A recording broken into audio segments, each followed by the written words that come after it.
Bien, caballeros, quería decirles que ha sido un honor compartir esta gran aventura junto a ustedes. Son un equipo excelente, de los mejores que me ha tocado trabajar, así que gracias por hacer sencilla esta importante misión. Con honra se dirigía a su tripulación, la capitana Stella Stefanko. El honor es nuestro, Cap. Sé que no ha sido nada fácil tener que dirigir a 4 muchachones como nosotros, pero lo hicimos bastante bien. Creo que hablo en nombre de todos, responde el teniente Ilaiche Asired, segundo al mando. La capitana sonríe y asiente con su cabeza, para luego ponerse un poco más seria y pilotar el regreso a casa. Bien, señores, preparándonos para la reentrada atmosférica, todos a sus puestos, ¿propulsores listos? ¿Sistema de maniobra orbital activado? Wilson, ¿qué sucede con el sistema de protección térmica? No está cubierto al 100%. Capitana, Peters está en eso. Hace unos minutos fue a verificarlo, responde el cabo Harold Wilson, mientras intenta comunicarse con su compañero. Will, no tenemos mucho tiempo, deja tu puesto y ve a ver qué pasa con Peters. Si no se eleva nuestra cobertura térmica, en 3 minutos seremos historia, ordena, con cierta preocupación la capitana. Enseguida, señora, responde el ingeniero, mientras se apresura en llegar al cuarto de máquinas. Una vez allí, nota todo oscuro a su alrededor, solamente la luz intermitente de emergencia estaba encendida, pero de Peters, nada. Wilson intenta ser breve en encontrarlo, pero no logra hacerlo, su compañero estaba desaparecido. Will. ¿Qué sucede allí abajo?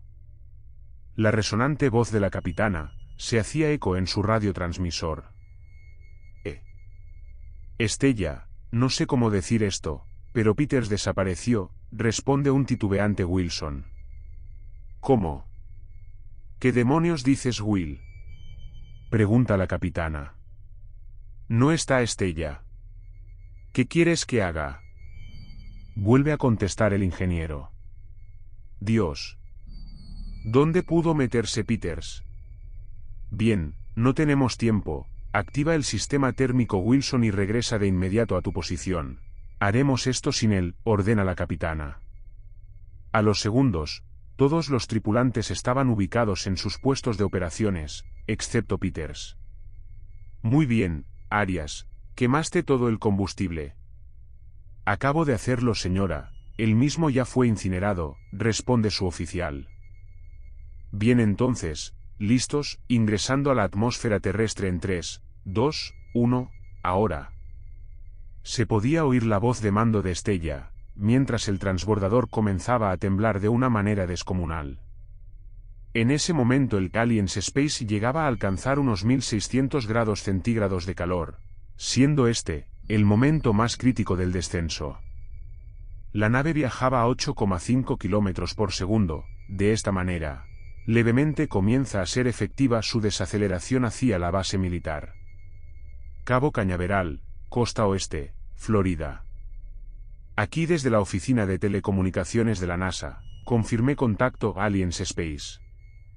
Repito, necesitamos confirmación por parte del transbordador Aliens Space. Se podía escuchar con insistencia a los operadores de la central, en tratar de contactar con la aeronave.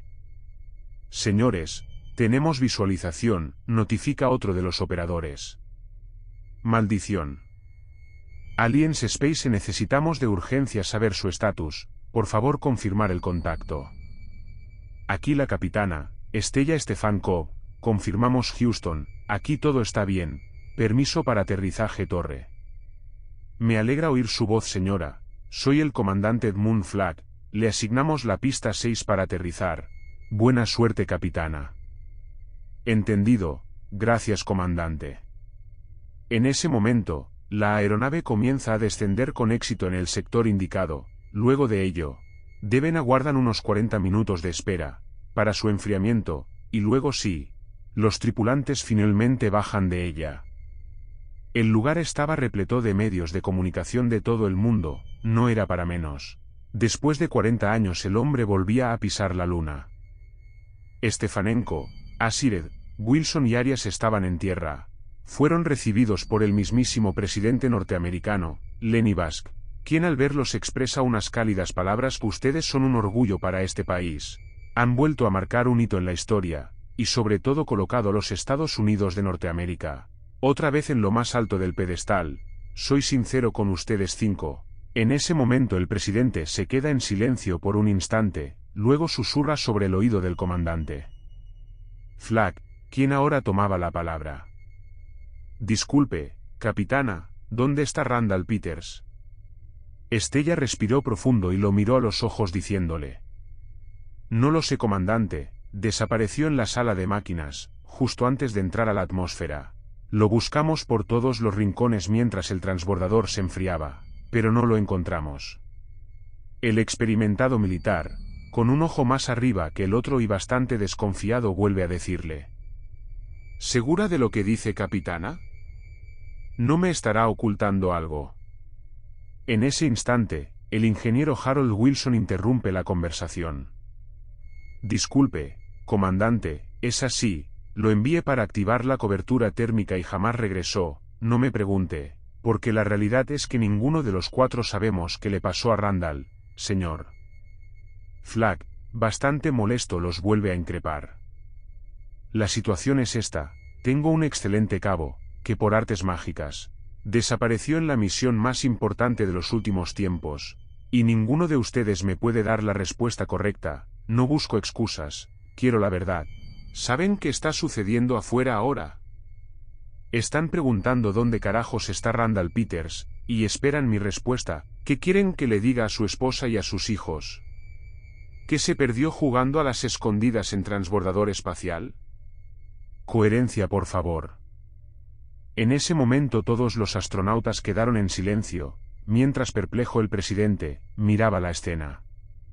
De repente, el celular del comandante comienza a vibrar. Molesto atiende. Sí, diga, ¿cómo? ¿Estás seguro? Bien, de inmediato vamos para allá. ¿Está todo bien, comandante? Pregunta el presidente. Me han notificado que hallaron a Peters, desvanecido en la nave, aún con vida. Lo están trasladando hacia la clínica militar. Todos los presentes, excepto el primer mandatario, fueron lo más rápido hasta allá. Pero por desgracia, el joven cabo había llegado sin vida al hospital. Todo el mundo estaba consternado. En los canales informativos no se hablaba de otra cosa que no sea sobre la muerte del astronauta. Fue un golpe inesperado para la NASA y la nación. El cuerpo de Randall fue trasladado esa misma noche a la morgue militar. Allí se le realizaría la autopsia para determinar de qué murió el cabo. A las 10:45 de la noche, era la hora pactada para iniciar la operación. Pero ya era casi medianoche y no había sucedido nada. El retraso se debía a que el doctor Wallace aún no había llegado. La aspirante a médica forense, Lilith Kess, ya no sabía qué más hacer para no aburrirse en el laboratorio. Tenía todo el instrumental listo para iniciar la autopsia, pero Wallace recién estaba en camino. Lilith comenzó a recorrer el cuarto frío, mientras observaba las etiquetas de los cadáveres allí almacenados. Había varios sin identificar. Le parecía un horror que alguien falleciera y ni siquiera sepan su identidad. La joven continúa caminando y de pronto es sorprendida por un extraño ruido. Al mirar nota que la mano de uno de los cadáveres estaba colgando. Seguidamente por el mismo peso se había caído. Se acerca y la vuelve a acomodar. Al leer su etiqueta se da cuenta que ese cuerpo pertenecía a Peters, el astronauta muerto. Si bien ella estaba acostumbrada a pasar mucho tiempo en ese lugar, le generaba un poco de temor permanecer allí en altas horas, así que decide salir a fumar un cigarro al pasillo. Mientras lo hacía, recibe un mensaje de Wallace, quien le menciona que estaba llegando, y le solicita que prepare el cuerpo. Lilith termina su cigarrillo y se adentra en la sala otra vez. Va directo a buscar el cadáver, pero él mismo no estaba. La mujer se asusta un poco y comienza a revisar por todos lados, pero nada. En ese momento Wallace abre la puerta. Esto genera un terrible grito de la joven, quien intenta explicarle lo que había sucedido. El doctor, algo confuso, intenta calmarla, aunque en su interior no le creía nada, por más que Lilith le aseguraba que el cuerpo de Peters ya no estaba más en la sala. Wallace convence al asistente en buscar el cadáver en los refrigeradores, pero ella por miedo no quiso hacerlo. Fue así que el doctor abrió uno por uno, hasta que finalmente logró encontrarlo. Lilith estaba atónita, no podía comprender lo que había pasado, empezó a creer que tal vez lo guardó, pero que luego lo olvidó, en fin, por ese momento quedó como una anécdota más. La muchacha acuesta el cuerpo de Peter sobre la camilla de operaciones, mientras Wallace terminaba de colocarse los guantes y la mascarilla. El doctor toma la sierra circular y se dispone a realizar el primer corte en el pecho de la víctima, pero segundos antes, nota una marca negra en su frente, como un orificio. Intrigado cambia de opinión, iniciando la autopsia en ese sector. Mientras cortaba el parietal frontal de Peters, el cadáver abre muy grande sus ojos.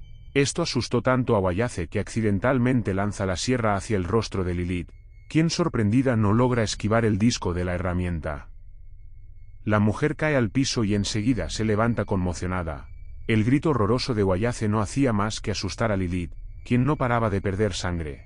La mujer tambalea caminando hasta el baño y allí se percata al mirarse al espejo, que media cara colgaba de sus tejidos nerviosos, era un monstruo. En ese momento escucha los gritos del médico y asustada se esconde en la tina del baño. Estuvo varios minutos allí, se había desangrado mucho y estaba muy débil, a nada del desmayo, cuando de pronto nota que alguien abre la puerta del sanitario, alcanza a ver que eran dos tipos, parecían borrachos. Uno de ellos jala la cortina del baño y cae encima de ella intentando morderla. Ella aterrada lo empuja hacia atrás como puede, pero ni bien lo hace, siente que algo atrapó su pierna. Logra zafarse pero otra vez estaba ese sujeto atacando de nuevo. Ella intenta golpearlo, pero esta vez esa cosa alcanza a mordisquear el pedazo de su rostro que colgaba, y con fuerza se lo arranca. Lilith lloraba de dolor, mientras el otro caníbal comenzaba a morder y a comerse su brazo. A los pocos minutos el cuerpo destrozado de la muchacha yacía despedazado en el baño, mientras Wallace y Peters caminaban ensangrentados por los pasillos del hospital. El teléfono de Estella comenzó a sonar intensamente. La capitana recién había logrado quedarse dormida, pero el sonido la despabila y termina por despertarla, así que atiende. Hola. Estella. ¿Viste lo que está pasando? Una voz nerviosa le dice desde el otro lado. ¿Qué? ¿Quién habla a esta hora? Estella, soy yo Will, enciende el televisor, responde, evidentemente Harold Wilson. ¿Wilson? Estás loco para llamarme a esta hora, por Dios capitana, prende el maldito televisor. Vuelve a decirle a los gritos el ingeniero. Estella toma el control y lo enciende. Lo que vio, parecía una película de terror. Había decenas de personas que parecían zombies, deambulando por las calles, matándose uno con otros. Parecía todo irreal, era algo aterrador. Jesucristo. ¿Qué es todo esto, Wilson? Conmocionada, pregunta la mujer. No lo sé, Cap, aunque tengo indicios. Escúchame, quédate allí, cierra todo, están por todos lados. Es como una pandemia, tú no le abras a nadie, Arias y yo iremos por ti, ¿ok? Vuelve a decirle Wilson. Estella cuelga el teléfono y se larga a llorar amargamente. No entendía ni siquiera el principio de esto que sucedía, hasta que de repente comienza a oír ruidos y gritos en los apartamentos vecinos, luego desgarradores llantos y por último un silencio sepulcral. Luego empieza a notar que algo golpeaba su pared, pero no tardó mucho en darse cuenta que ese ruido, en realidad era generado por rasguños, algo desde la habitación de al lado lo hacía con sus manos. Hasta que de repente su celular volvió a sonar y la hizo saltar, era Wilson, quien ya estaba en el pasillo. Rápido salen de allí hacia el automóvil. Hola Cap, la saluda Arias. No sabes la alegría que genera verte Marito, contesta Estella, luego prosigue. Chicos, ¿dónde iremos? Vamos por Asired Cap, responde Wilson. Y Laiche vivía al otro lado de la ciudad, así que el trayecto sería largo, más que nada en pleno ataque zombie. Will, Arias. ¿Qué rayos está pasando? Pregunta Estella. Quien toma la palabra es Harold. Si me lo preguntas normalmente, diría que no lo sé. Ahora, si quieres mi respuesta de ingeniero astronauta, aseguraría que esta cosa la trajimos nosotros. ¿Qué dices, Harold? Pregunta perpleja, Estella. El malnacido, hijo de perra de Asired, le dijo a Arias 25 minutos antes de atravesar la atmósfera, que había encontrado algo parecido a un gusano en la plataforma rocosa de la Luna, y el idiota lo trajo dentro de una roca lunar. Casualidad que luego de eso, Randall Peters desapareció de la nave, enojado contestó Wilson. ¿Por qué nadie me lo informó? No entiendo por qué relacionas eso con los cadáveres caminantes.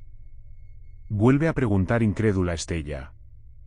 Por esto, capitana, le dice Wilson, mientras le entrega su celular, con un vídeo en reproducción. Era de la morgue militar, allí había quedado registrado como Peters volvía a la vida y atacaba a Wallace, transformándose también en zombie. Estella quedó muda, estaba totalmente en shock, no le nacían palabras de su boca.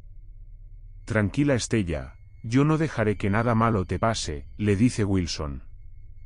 Hasta que finalmente llegan al domicilio de Asired, quien por segundos no alcanza a escapar. Tenía su camioneta en marcha para huir. ¿A dónde vas tan apurado, amigo? Irónicamente le dice Harold. Mi madre enfermó, debo viajar de urgencia a Massachusetts, responde Asired. Tú no vas a ningún lado, ¿nos invitas a pasar? Vuelve a decirle Wilson. Los astronautas ingresan a la casa y comienzan a interrogar a Elaine, quien luego de dar vueltas, termina confesando todo. ¿Piensan que yo sabía que esto pasaría? Solo tomé ese maldito gusano con la roca, lo coloqué dentro de un frasco y lo dejé en el habitáculo de la nave, pero el desgraciado no sobrevivió, así que lo terminé expulsando del transbordador. ¿Realmente creen que soy el culpable de este apocalipsis? Es una barbaridad si piensan así. ¿Dices que lo tiraste? Pregunta nuevamente Harold Wilson. Sí, amigo, así es, esa cosa sin vida, ¿qué valor tendría? Vuelve a responder Asired. ¿Qué hiciste con la roca y la Elaine? ¿También fue desechada? Pregunta, Estella. No, capitana, ayer al atardecer la coloqué en el jardín, responde Asired. Eres un imbécil. Estás mezclando materia del espacio en nuestro ecosistema, ni siquiera sabes qué componentes tiene la roca, enfurecida le expresa Estella. Luego de la charla retiran el fragmento de roca lunar, y los cuatro se dirigen al laboratorio de Wilson. En el camino notaron un incremento enorme de muertos vivientes por las calles, era horrible verlos, parecía una cacería humana. Llegaron al lugar, por suerte no había infectados aún allí. Suben las escaleras hacia el laboratorio. Allí comienzan a hacer estudios y análisis acelerados a la roca. Los primeros resultados mostraron una enorme cantidad unicelular de esporas en el fragmento. Aunque todas muertas, al parecer no lograron adaptarse a la Tierra. Evidentemente, esto no hacía más que pensar que la espora que entró en el sistema inmunológico de Peters logró un enorme estado de supervivencia, a tal punto de revivir sus células muertas y convertirlo en un caminante viviente. Luego de tal revelación, bajamos las escaleras, debíamos llevar esta información al comandante Flack, pero fuimos interceptados por una horda de zombies, antes de subir al automóvil. Allí Arias fue el primero en ser atacado, no logrando sobrevivir, y fue él, quien luego de revivir, asesinó al imbécil de Elaine Asired, a quien para suerte de todos, se lo terminó por comer. Fue todo muy confuso, pero Wilson logró sacarme de allí justo a tiempo y gracias a él, hoy estoy aquí. Ya pasaron 6 meses desde que el apocalipsis zombie inició. Rápidamente la enfermedad se transmitió como la rabia misma, invadiendo Europa, Sudamérica y gran parte de Asia. Dicen que África es el lugar más seguro por el momento y hacia allá vamos.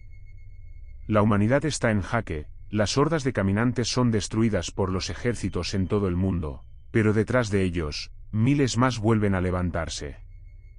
Lo que más lamento de todo es haber asesinado a Will, pues un maldito zombi mordió uno de sus brazos y en segundos él se transformó. La verdad fue horrible, pero en esta ocasión no tenía ninguna opción. Desde entonces una y mil veces me pregunto lo mismo, ¿hasta cuándo seguiré? En realidad no lo sé, sin embargo tengo en claro una sola cosa, que sea lo que suceda debo sobrevivir, tanto por mí y por este retoño que llevo gestando en mi vientre. Buenas noches, mi nombre digamos que es Chester, y les diré que nadie cree lo que digo, aunque hubo muchos testigos de lo sucedido, a pesar de que muchos de mis familiares y conocidos estuvieron presentes, prefirieron hacerme quedar como un maldito loco frente a todo el mundo. Quizás la presión de esos sujetos extraños vestidos de negro los hizo mejor proteger sus pellejos y me hicieron un gran favor. Tal vez no miro la perspectiva correcta de las cosas. He sido bendecido con ser ignorado y señalado como un lunático tanto por la CIA, los del FBI y esos hombres de negro, además de pasar por el loquito del pueblo. Pero sé que esto debe revelarse, que alguien debe saberlo y creer que lo que digo es verdad, que esos hechos realmente sucedieron y que el mensaje que me mostraron esos grises es verdad. No tenía un trabajo tan malo ni tan pesado, mi labor era vender heno y alfalfa a las granjas de las comunidades cercanas a la frontera entre México y Estados Unidos. No hace falta decir que para muchos ganaderos en ciertas épocas, es una ayuda el no llevar tan lejos a su ganado a pastar pudiendo tener hierba de invernadero fresca y forrajes varios. Mi negocio, aunque no me dejaba sin comer, era sencillo. Nunca tuve lujos, pero sí mucho trabajo, eso era lo bueno de esto. Además de que conocía a todas las personas de esta zona en particular y llegué a pensar, si bien no era querido, de menos era alguien, era parte de la comunidad. Como es común en esta parte del mundo, el clima está demente, cada estación del año. Tal pareciera que odiara a los habitantes de la gran extensión de terreno que para unos es norte y para los del norte es sur. Aquí hay de todo, heladas, tormentas eléctricas que harían palidecer al mismísimo Thor, sequías brutales algunas veces. En otras lluvias torrenciales e inundaciones, y como olvidar a los malditos tornados. Esos desgraciados aparecen cuando se les da la gana, haya o no haya mal clima. Algunas personas precisamente pensaban que esas malditas cosas del diablo estaban vivas. De hecho, algunos viejos indígenas de la reservación Navajo, ellos les llaman chindía a algunos tornados. Se supone que es el espectro o espíritu que no habla o susurra. Decían que los espíritus que no obedecen a la naturaleza son malvados. Algunos a estas alturas se estarán preguntando qué tiene que ver una cosa con la otra. Mucho, tiene mucho que ver. O mejor dicho, tiene absolutamente todo que ver con la nefasta situación que me llevó a ser el hazmerreír del pueblo. Y ser condenado a ser señalado como un vulgar orate. Pero comencemos desde el inicio, para que comprendan todo el asunto y sean ustedes mismos quienes juzguen si lo que digo es verdad o es el producto de una mente enferma y un viejo loco que se ha soleado de más en esta infinita pradera. Hasta la pandemia, el gobierno de ningún país se vino a parar por estas tierras a ofrecer sus ya conocidas campañas de vacunación. Una, porque los sureños de Estados Unidos son un poco especiales con lo que se refiere a conspiraciones, y otra, porque el gran grueso de la población de estas tierras es indígena. A la gente de ambos gobiernos no les gusta, seamos honestos, convivir con esta gente que es en realidad la verdadera dueña de todos los territorios de América. El caso es que a mediados de 2022 un grupo de supuestos geólogos comenzaron a colocar aparatos en la pradera, las serranías, en los límites libres de los terrenos, cerca de los cultivos. Había esos aparatos regados por varios kilómetros en busca de captar Dios sabe qué. A mí me agradaban mucho los chicos y chicas que andaban siempre sacando datos, tomando mediciones, con sus teléfonos y computadoras portátiles moviendo aparatos aquí y allá. Se me hacía algo interesante y un día como cualquier otro, se me acercaron preguntando si sabía dónde podrían comprar agua, refrescos y algo para comer. La tienda más cercana está a 60 kilómetros, chicos, eso los desalentó, pero les dije que quizás podía conseguirles algo. Mi despensa siempre está llena, así que les di latas de refresco, algunas botellas de agua, frituras y pan. Muy contentos me dieron $100 por todo, y me dijeron si podía hacerles favor de comprar sus viandas a diario. Yo ando en el camino todo el día, así que acepté. Cada día pasaba a la tienda de la gasolinera o la reservación a comprar las cosas que ellos ocupaban. Se había convertido en un hábito agradable y una amistad, pero cuando inició la temporada de tormentas las cosas comenzaron a ponerse más extrañas que de costumbre. Es decir, que no era una temporada de tornados normal. Esas cosas pareciera que se movían por voluntad propia, tal como dijeron los viejos Navajo. La cuestión fue que una de esas tardes en que volvía de hacer las compras, estos no Estaban, y no se habían ido, simplemente desaparecieron. Se esfumaron pues tanto su comida como sus instrumentos estaban intactos y funcionando. Tal pareciera que algo o alguien los hubiera tomado y los hubieran llevado a otro lugar. Pues no hubo señales de tornado, ustedes saben, destrucción, muerte, desolación. Simplemente parecía que se los había tragado la tierra. Todo hubiera quedado en una anécdota un poco extraña de no ser porque desde ese día, cientos de personas, vehículos negros de lujo, soldados y cuanta gente de fuera puedan imaginar merodeaba las afueras de los poblados. Simplemente sonreían y nos pedían seguir el camino, y como pueden adivinar, los aparatos de esos muchachos fueron tomados por los federales sin decir absolutamente nada. Una tarde de agosto, calurosa como ninguna otra que recuerde, fui a la reservación para entregar forraje a mi amigo el jefe. Esa tarde el sabio indígena estaba demasiado intranquilo, diciéndome que Chindi estaba molesto por la presencia de los extranjeros. Le dije que lo entendía. Honestamente era molesto que te pararan cada 1,5 kilómetros para revisarte, aunque sabían perfectamente que no llevabas más que hierba para caballos y vacas. El jefe me pidió quedarme en la reserva esa tarde, pues algo extraño estaba en el aire y podría ser muy peligroso. Accedí a quedarme y cenamos una comida tradicional tan rica que me puse feliz. Sacó aguardiente y fumamos del tabaco de la paz, y le pregunté qué era Chindi en realidad. Él comenzó a relatar cosas de tiempos remotos, muy antiguos, que la verdad no recuerdo, pero sí recordé las ruinas en Esasi. Cuentan que era un pueblo como cualquier otro, estaban cocinando, comiendo, arreglando telares y tejidos. De repente desaparecieron de la anda tal como pasó con los muchachos de la ciudad.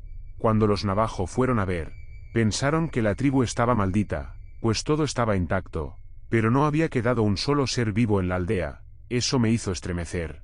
El caso es que supuestamente Chindi es el responsable de la desaparición de los Nesasi y de los chicos, pero no solo eso, se dice que Chindi y sus hermanos los espíritus superiores, llamados Manitou, fueron los que trajeron la vida a este mundo.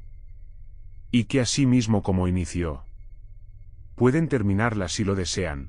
Tienen un poder de devastación tan grande que aterrorizaron al hombre blanco cuando les contaron los antepasados de ellos. Porque se dice que Chindi en realidad no es un simple tornado, de menos no uno real, sino que esconde una entidad maligna dentro que se lleva a la gente a una dimensión diferente a la nuestra, y nunca vuelve a ser vista de nuevo. Agradecí al jefe la historia, la comida y a Dios por no haberme ido esa tarde.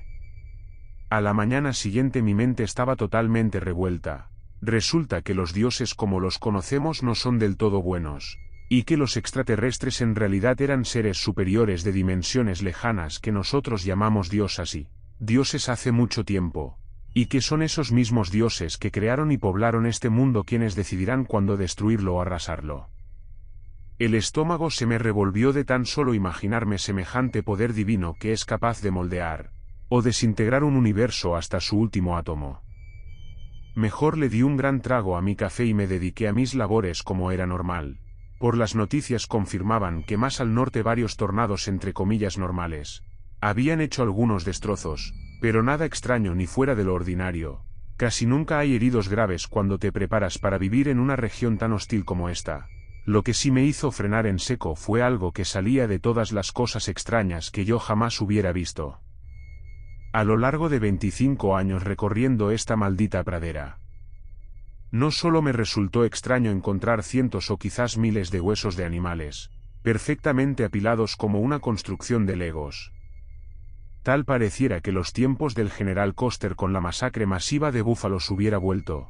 Otra cosa extraordinaria era que los huesos estaban blanqueados a la perfección, lo que hacía que brillaran bajo la luz del sol. Revisé los alrededores pero no había marcas de depredadores, ni marcas de neumáticos que indicaran que algunas personas los hubieran transportado de alguna manera hasta allí.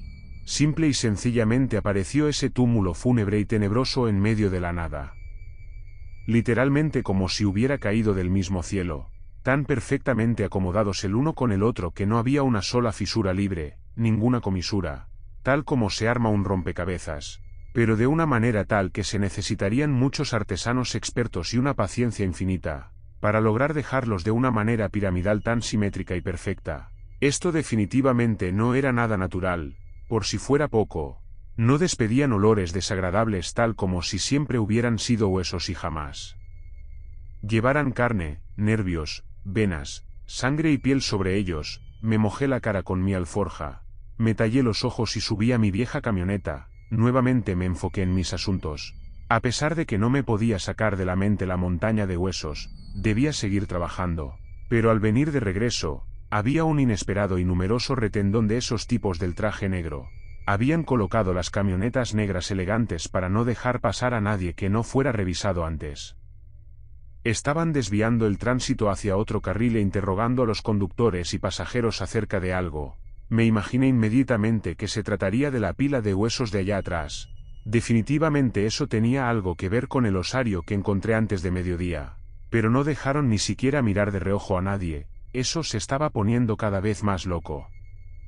Al tocarme mi turno, comprobé que se trataba del extraño suceso de la pila blanquecina de esqueletos de animales. Como tal no me preguntaron gran cosa, que si los vi, que si había pasado antes algo así, preguntas sin sentido, sin razón, pero que tenían un negro propósito detrás. Alguna persona se puso demasiado nerviosa y aparte del incómodo interrogatorio, se lo llevaron a bordo de una de esas camionetas a otro lugar, nunca supe dónde.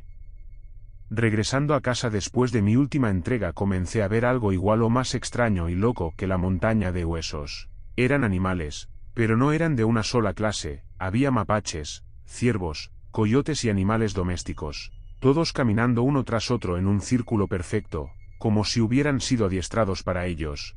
Y no solo era un círculo, eran varios. A pesar que me detuve a ver detenidamente esa acción tan misteriosa y en cierto modo entre divertida y aterradora, los animales no se inmutaron con mi presencia. Tal pareciera que les daba igual que yo estuviera allí mirándolos a escasos centímetros de sus caras. Intenté tomar un vídeo o fotografía con mi celular, pero al encender la cámara, este prácticamente comenzó a hacer como una televisión vieja, luego líneas negras y finalmente murió. La radio igual por largo tiempo dejó de funcionar y una extraña nube de tormenta con relámpagos y todo, se mantenía estática sobre la lejana Monument Valley. No es que pareciera quieta debido a la distancia, relativamente estaba estática. No se había movido ni un milímetro en una hora, pero lo más preocupante o aterrador si quieren llamarlo de alguna manera, fue que la dichosa nube repentinamente comenzó a moverse y luego a elevarse a una velocidad imposible, perdiéndose de vista en la lejanía. Era suficiente emoción por un día y decidí irme a encerrar a la casa. No quería saber nada por el momento de otra cosa rara o fuera de lugar en ese instante.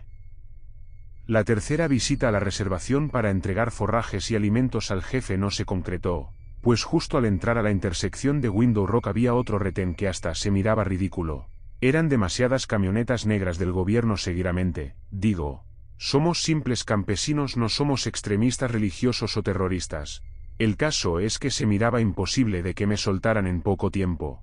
Y como realmente no tenía tiempo que perder. En el informe meteorológico habían comentado toda la mañana que se avecinaba una tormenta muy grande. Me imaginé algo como la tenebrosa nube del día anterior, me imaginé que podría pasarme algo malo, mientras que la radio no dejaba de hablar de ello. Para mis malditas pulgas los federales o no sé quién demonios eran, notaron que me desvié por el camino real, e inmediatamente me llamaron por sus altavoces. No hice caso y aceleré mi vieja camioneta por la arenosa pradera. Al momento dos de esas modernas camionetas comenzaron a perseguirme a toda velocidad. Eran realmente rápidas y se mantenían muy firmes a pesar de lo difícil del terreno. Yo traté de evadirlos por un largo tramo, pero eran hábiles conduciendo y se acercaban peligrosamente a mí. Fue cuando el tanque estacionario de agua de las afueras de la reservación comenzó a aullar de una manera espantosamente conocida. Se trataba de la alerta de tornado. Ese tipo de bocinas se colocan en partes altas en puntos estratégicos, para que puedan ser escuchadas en caso de que la gente ande fuera de casa y tengan tiempo de resguardarse. Pero a los agentes eso pareció no importarles de momento, pues claramente ya me pisaban los talones. Repentinamente el atronador sonido tal como si una gran locomotora cargada viniera a toda velocidad me hizo voltear. Sabía perfectamente que el tornado había tocado tierra. A los hombres del gobierno parece que esta vez sí les dio miedo, pues cuando miré el retrovisor noté y entendí la razón de su pánico, y el motivo por el cual huyeron desistiendo de la persecución. Un gigantesco tornado oscilaba a una vertiginosa velocidad y yo estaba justo en medio de su camino. ¿Qué podía hacer? No podía frenarme pues esa cosa es muy veloz y me alcanzaría en un momento.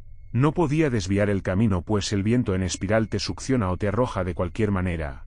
La única opción viable es continuar en línea recta, rezar porque se acabara pronto y porque no me alcanzara. Pero el pánico me hizo gritar cuando miré dos de los grandes fardos de 200 kilos de heno cada uno salir volando de la paila de mi troca como si de una bolsa de hule vacía se tratara.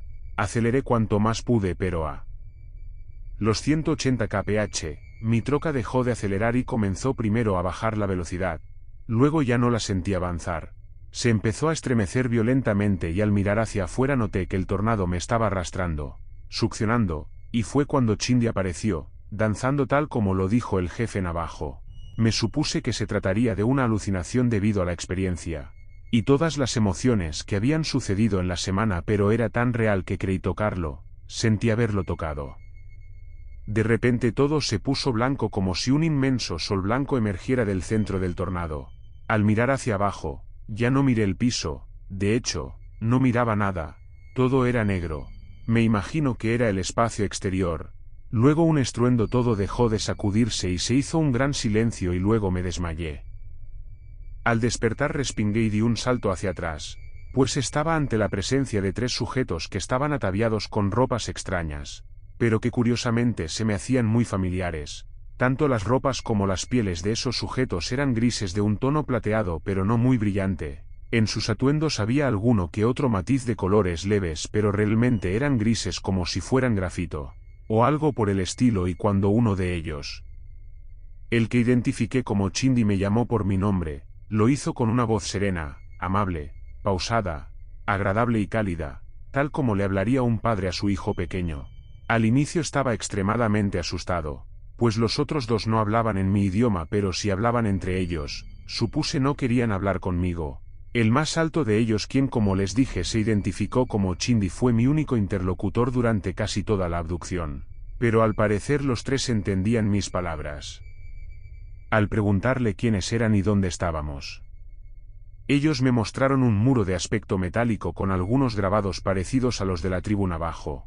Del mismo muro corrió una especie de compuerta descubriendo algo que solo puedo describir como una gran ventana, y fuera de esta, la insondable y absoluta oscuridad. No era como las películas que puedes ver las estrellas.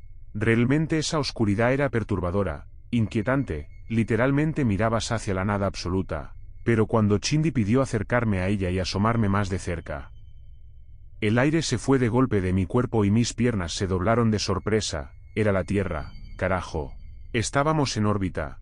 El pánico se apoderó de mí inmediatamente, estaba hiperventilando tanto que era un hecho que me daría un infarto. Pero Chindy me extendió un recipiente parecido a la madera. Dentro había un líquido transparente. Me dijo bebe. Y al beberlo, no solo me calmé, sino que entendí que no solo no estábamos en el planeta Tierra, sino que ellos eran extraterrestres y no una raza cualquiera. Se trataba de los mismos seres que pusieron a los primeros humanos en las tierras del jefe navajo.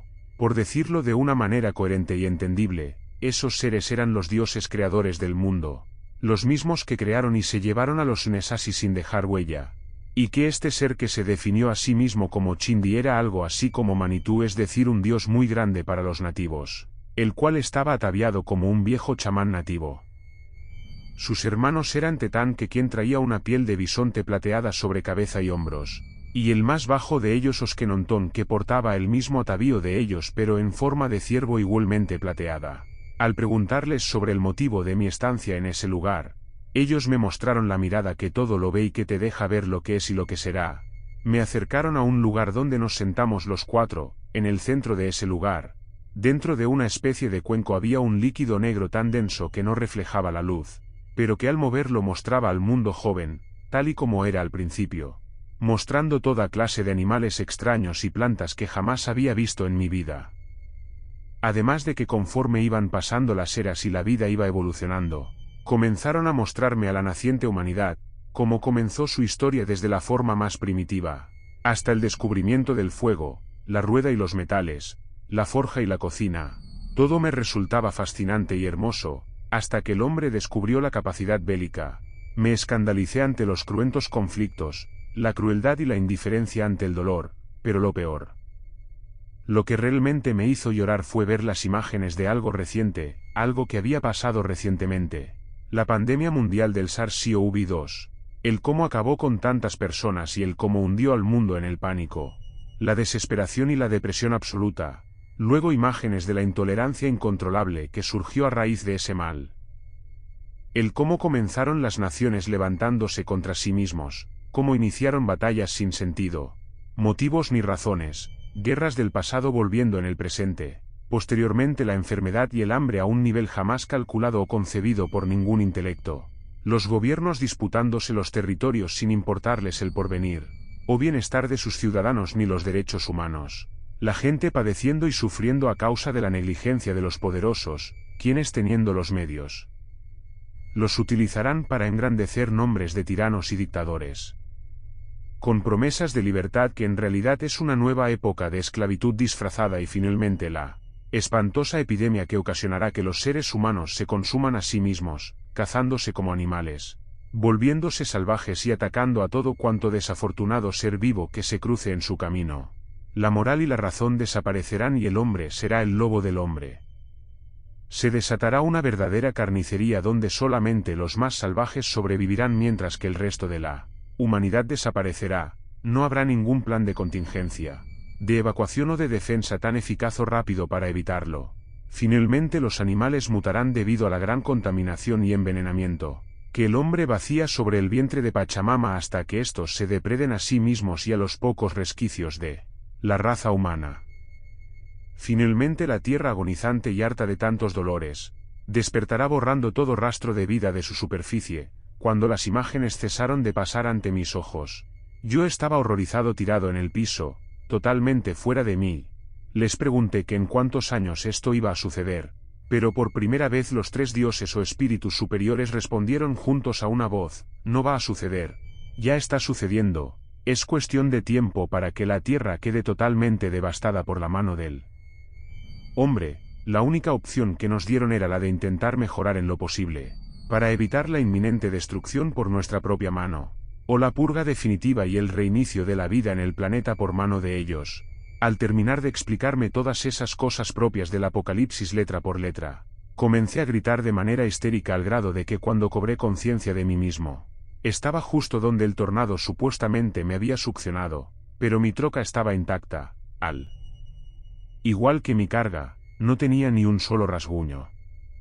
El problema fue que en vez de ir a casa o quedarme con el jefe en la reservación, decidí ir al café bar de la gasolinera. Al momento de entrar todos me quedaron mirando detenidamente. Me sentí muy incómodo, demasiado intimidado por los hombres y mujeres que conocía de toda la vida, vecinos, amigos e incluso familiares me resultaban hostiles o desconfiados hacia mi persona. Al sentarme en la barra del bar, el cantinero ya me tenía preparado un gran vaso de mi coñac favorito. No bebo, pero cuando lo hago, solamente pido 3 vasos de ese maravilloso coñac. ¿Qué pasa, compadres? Parece que vieron a un muerto, o a un marciano rey mientras bebía mi trago. Al momento entraron los hombres de negro y todo el bar se vació en cuestión de segundos. Lógicamente el trago se me atoró, y difícilmente pude pasarlo. Chester, tenemos unas preguntas que hacerle. Comenzaron a interrogarme acerca de muchas fechas que me resultaban confusas. Primeramente, porque eran los últimos días recientes, en segundo lugar por las cosas que se suscitaron en el pueblo durante esos días. Hablaban de nubes misteriosas, de luces sobre mi granja, de montañas de huesos y animales actuando raro. Les dije que efectivamente eso lo vi hacía unos días en la salida a la reserva, pero las locaciones que ellos mencionaban eran otras. Al mismo tiempo que me preguntaban sobre el suceso con el tornado, les dije que no recordaba nada desde esta mañana, después del tornado. Pero ellos me interrumpieron diciendo varias veces: Chester, Chester, Chester, eso no sucedió esta mañana. Usted estuvo perdido y sin rastro alguno de usted o su camioneta por espacio de casi un mes. Un ataque de pánico se apoderó de mí, me puse tan mal que el cantinero me dio otro trago. Así que decidí contarles la verdad a los agentes del gobierno. Afortunadamente, o no sé cómo definirlo, estos lo consideraron tan inverosímil, que consideraron que eran delirios de un viejo loco y alcohólico. Por lo que para conservar mi coartada y mi vida, esa vez por primera vez en casi 50 años. Tuve que embriagarme y fingirme loco, solamente de esa manera me dejaron en paz. Lo que realmente me aterra es que cada vez que veo un tornado, observo la danza de Chindi y me viene a la cabeza la advertencia del exterminio total y la purga de la raza. Medio Oriente siempre se ha distinguido por ser la cuna de grandes héroes, estrategas, leyendas y misterios. No es extraño el hecho de escuchar que son naciones bélicas y muy aguerridas desde tiempos inmemoriales, especialmente los muyahidines, quienes hasta la fecha siguen dando muestras de valor, sin menospreciar a ninguna nación o etnia en particular, simple y sencillamente para entrar en contexto. El coronel Ismail Qahtán pertenece a la élite más pura de la línea de sangre muyahidín.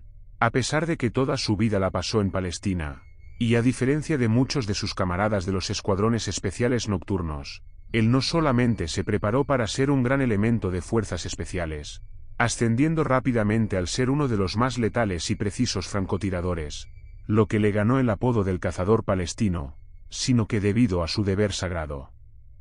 Pues al muyahidín se le encomienda desde temprana edad, el conocer los ritos arcanos, para enfrentar fuerzas muy por encima de lo que el conocimiento humano pudiera considerar como normal. A pesar de no ser muy bien recibido al principio por su sangre iraquí, de a poco se fue ganando el respeto y el afecto de sus compañeros y superiores, hasta que finalmente se dio cuenta que el conflicto oriental se había salido totalmente de contexto y control. Por lo que decidió retirarse y ofrecer sus servicios especiales al mejor postor con la venia de varios gobiernos, siendo así que ha sido contratado por rusos, americanos, árabes entre otros gobiernos por igual, e incluso clientes particulares para poder tener el favor de sus especiales talentos, a pesar de que es sencillo encontrar a Ismail en algún mercado o fumadero de opio por igual, o simplemente disfrutando un café, queso y frutas en Estambul.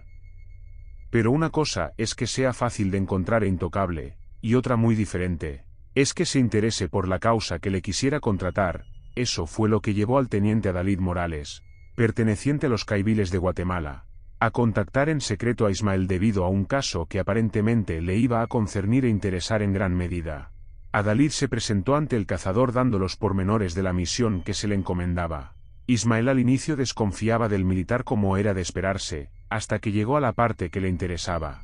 Un grupo radical de ultraizquierda llamado Jihad Púrpura había hecho tratos con países contrarios al eje, para apoderarse de una tecnología militar que mezclaba lo mejor de la genética, ciencia y magia negra, creando así como resultado unas bestias que solamente se pueden denominar como ghouls. Ismail rió diciendo al militar que los ghouls solamente eran cuentos de hadas para asustar a los niños árabes, pero con lo que el guerrero de Dios no contaba, era con la gran cantidad de fotos de Ismail cazando criaturas que a decir de los gobiernos, realmente no existen. Por lo que el mercenario tomó la mano de Adalid, pidiendo que le siguiera a un lugar más cómodo para hablar y ambos entraron a un fumadero de opio. Ahora sí, señor militar, aquí nadie nos molestará. ¿Cómo es que me conoces? Yo no te conozco, ¿cómo es eso posible? Adalid puso al tanto acerca de las misiones en las que se solicitaron los servicios del famoso cazador palestino. Soy tu admirador, no solo por tu sobresaliente carrera militar, sino porque has librado al mundo no solo de dictadores terribles, sino de demonios que no deberían existir. Guatemala, mi país, es un lugar pacífico. Si bien somos paso obligado de miles de migrantes que desean mejorar su vida en Estados Unidos, nunca nos metemos con nadie. Precisamente es debido a ellos que he venido a solicitar de sus servicios, coronel. Llámame Ismael. Ya no soy militar, chico. Además hay 3 temas por los cuales me interesa participar en su proyecto. Me prepararé y partiremos mañana mismo. Así el coronel Qahtán alistó su equipo, su armamento especial, su Corán y sus ritos y se dispuso a acompañar al teniente Morales hasta Centroamérica, por obvias razones. La misión era secreto confidencial. Nadie estaba enterado de la incursión salvo Morales y sus superiores, por lo que al ejército constaba. Adalid y Qahtán simplemente irían de cacería a la selva guatemalteca, como un favor muy especial para el general secretario. Es de entenderse que todo se trataría de manera confidencial, y si eran capturados el gobierno desconocería siquiera saber de ellos. Desde que llegó a ese remoto país ajeno para él, Ismail quedó abrumado por la exuberante vegetación, pues aunque anteriormente sirvió en varias regiones de África, nada se comparaba a la espesura de la selva maya, En cuanto él y Adalid se adentraron en la jungla, pudieron ver pequeños puñados de personas que pareciera escapaban de alguien o algo, pero al ver a los cazadores simplemente emprendían la huida despavoridos. Los dos hombres y sus dos compañeros quedaban sorprendidos. Quizás escapaban de la guerrilla, pensaron, pero ni bien avanzaron unos cuantos kilómetros. La tarde comenzó a caer, se dieron cuenta especialmente los locales, de que la selva había cambiado. No era el lugar regocijante y pacífico que ellos recordaban de adolescentes. Algo inquietante y pesado se sentía a cada paso que daban, mientras más se adentraban en la maleza. Sus sentidos se alertaban al máximo. Adalid miraba la expresión del palestino adivinando sus pensamientos. Lo que sea que fueron a buscar a esa selva, estaba muy cerca, estaba cazando y ellos estaban en su menú. Al llegar la noche, notaron algo extraño. Adalid y el sargento Rivas mandaron hacer silencio. Oyen eso. El sargento Pérez e Ismael negaron con la cabeza. Adalid respondió, precisamente señores, no se escucha nada. A esta hora el ruido de grillos, ranas, animales y aves nocturnas llena la selva, pero todo está en silencio. Demasiado quiero, no me gusta, algo no está bien por aquí. Siguieron avanzando con el sigilo propio de un gato, mientras aguzaban el oído en caso de escuchar algo o a alguien. Fue cuando repentinamente una ráfaga lejana y los gritos despavoridos de personas que se adivinaba estaban aterradas, alertó a los cazadores. Ismael miró a Adalid y ambos decidieron dirigirse hacia donde venían las desesperadas llamadas de auxilio. Al llegar se toparon de frente con guerrilleros, pero estos no los atacaban. Al contrario, les pidieron que huyeran junto con el grupo de emigrantes que estos habían ido a rescatar. Algo los atacaba de todas partes, pero era tan veloz y ágil que ni siquiera podían verlo. La guerrilla no miraba enemigos en nadie, simplemente compatriotas en peligro, y se portaron como verdaderos soldados, defendiendo a los inocentes hasta el último hombre, el último aliento y la última bala. Adalid, Ismael y sus hombres no daban crédito. Así como empezó la masacre, de igual manera se detuvo. No había huellas, ni rastros, ni una sola pista de los atacantes. Repentinamente un agonizante guerrillero levantó la mano, dando información sobre las cosas que vieron. Contó que escucharon los gritos de los migrantes, por lo que fueron a inspeccionar. Dice que algunas cosas con pies prensiles como manos, pálidos y sin pelo, atacaban a las personas, pero al tratar de abatirlos, solo uno cayó. Al momento los demás lo devoraron, lo mismo con otro y otro más, no dejarían a sus cadáveres atrás. Son feroces y como pueden ver comen carne y les gusta la carne humana. Pueden morir pero son demasiado rápidos. Es casi imposible apuntar. No hacíamos blanco más que a ráfaga y eso terminó en segundos con nuestras municiones. Nada pudimos hacer, dijo el guerrillero envuelto en llanto. Tranquilo, men, dijo el palestino. Salvaron a muchas personas. Déjanos el resto a nosotros y descansa. El hombre sonrió y dio su último aliento. El sargento Rivas dijo, carajo, un soldado no merece morir así. Al revisar los cuerpos todos presentaban las mismas laceraciones, algo muy afilado desmembró, cortó y desperdigó sus partes por gran parte de la jungla y hasta el momento simple y sencillamente, tenían una muy vaga idea de lo que enfrentaban. Comenzaron a reunir a los asustados migrantes ilegales y se dirigieron a terreno alto, al encontrar una cueva. Improvisaron un campamento y dieron de comer a la gente. Viejo, dijo Adalid, realmente esas raciones deshidratadas son muy útiles. El árabe sonrió y sacó una botella de erequí, que es como el aguardiente, y le preguntó al teniente hacía cuánto Yad Púrpura había traído a esas cosas.